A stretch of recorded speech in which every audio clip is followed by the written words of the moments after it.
Ending losses as investors are looking ahead to key earnings and inflation reports coming out this week. You can see the Dow is down by 157 points. So is the NASDAQ. S&P down by 36. Lauren Simonetti here with some of our business headlines. Good to see you. Hey, Jackie, you want to talk cars? Sure. 3 headlines for you. The first one is Tesla. Look, it was a record. They delivered over 83,000 vehicles from Shanghai in September. But Elon Musk's company still trailed the Chinese rival BYD, which delivered 95,000 cars.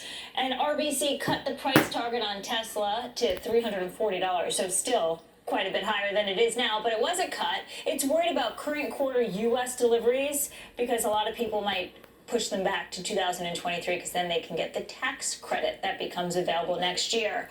Elon Musk has other tricks up his sleeve.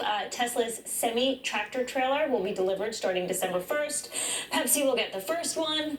Meanwhile, you have Rivian recalling almost every vehicle it ever delivered. Nearly 13,000 due to a steering defect. It could mean the car loses steering control with risks of crashes. Some of the vans Rivian produced for Amazon are also being called back. It's a bad look, obviously, for the company. And look at that. The stock is down almost 70% this year.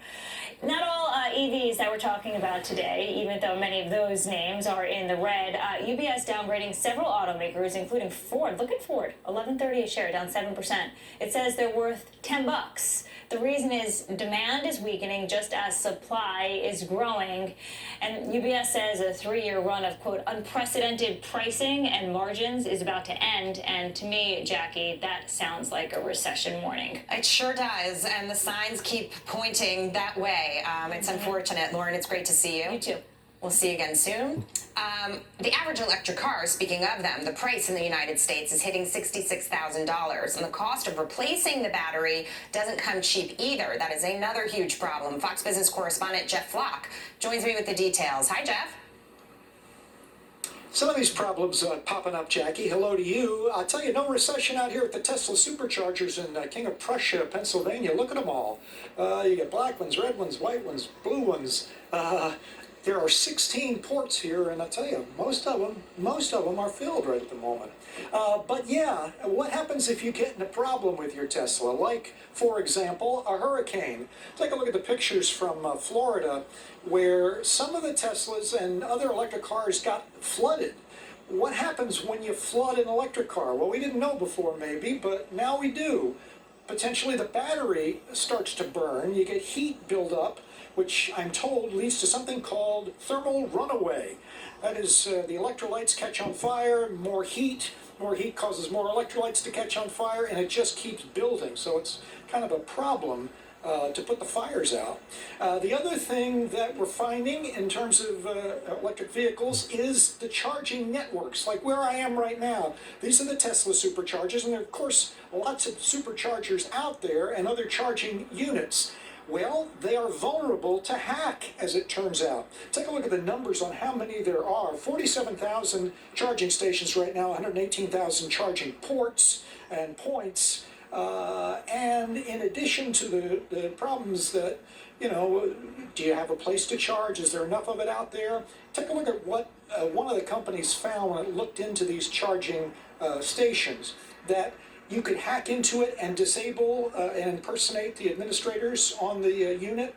You could disable accounts, you could charge yourself for free, and you could also display inappropriate content on the chargers, on the screens. In Russia, apparently somebody from Ukraine hacked into it and put a nasty message about Putin on there. And we also talked to an expert today who says you could also use these units to sort of backdoor into the grid and do a lot of havoc. Listen. So think of a hacker that could control just 4 chargers, being able to flip the switch on and off to 1,000 homes and impacting the grid that hard.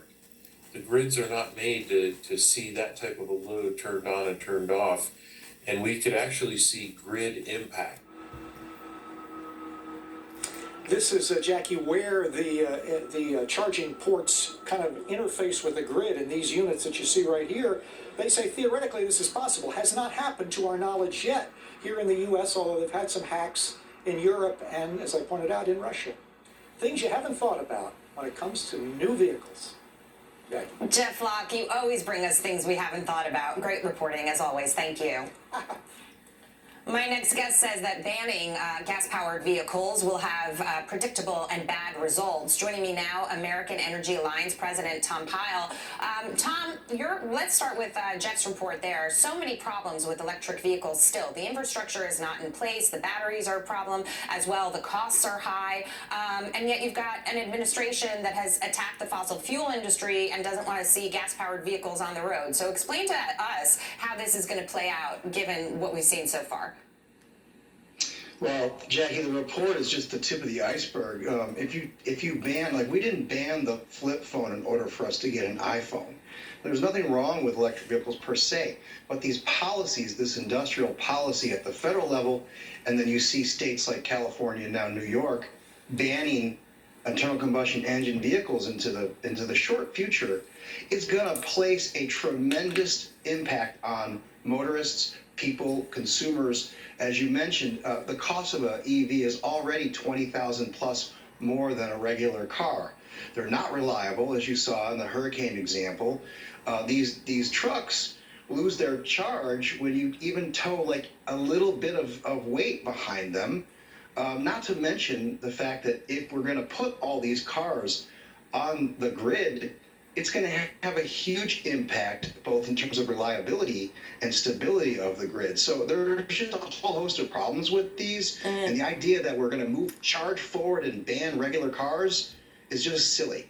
Tom, I keep using the example, but it's such a great example of Gavin Newsom in California wanting to put some restrictions on charging electric vehicles and the hours people can do it in order to control those demand spikes that you mentioned. I mean, this is a huge problem. Our grid isn't ready for it either. And, you wonder what exactly is going to happen. Essentially, are we going to be in a position, if we make the transition that the administration wants us to make, where government is telling us when, we can use our vehicles, when we can charge them, where we can go, that kind of thing?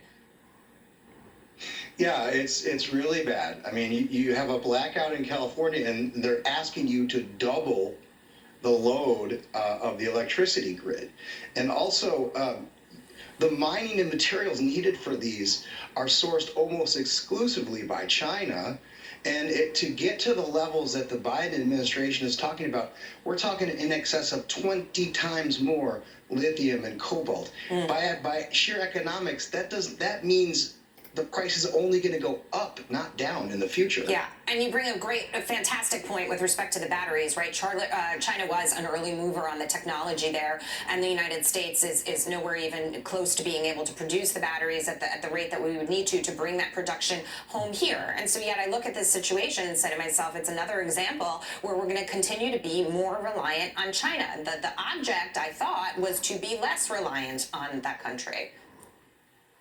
100%, Jackie. I mean, we have one working nickel mine in this country, and they keep talking about us getting off of the resources that we have the most of, namely coal, oil, and natural gas in the world, and onto these minerals and these materials.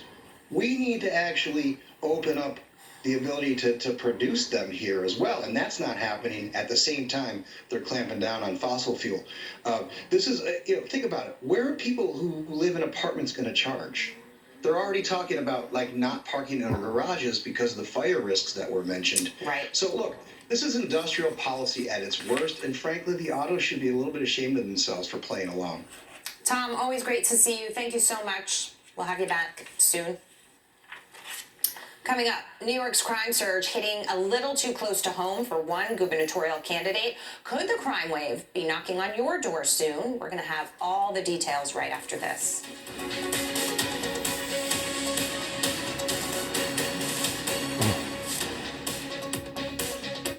My first options trade? Well,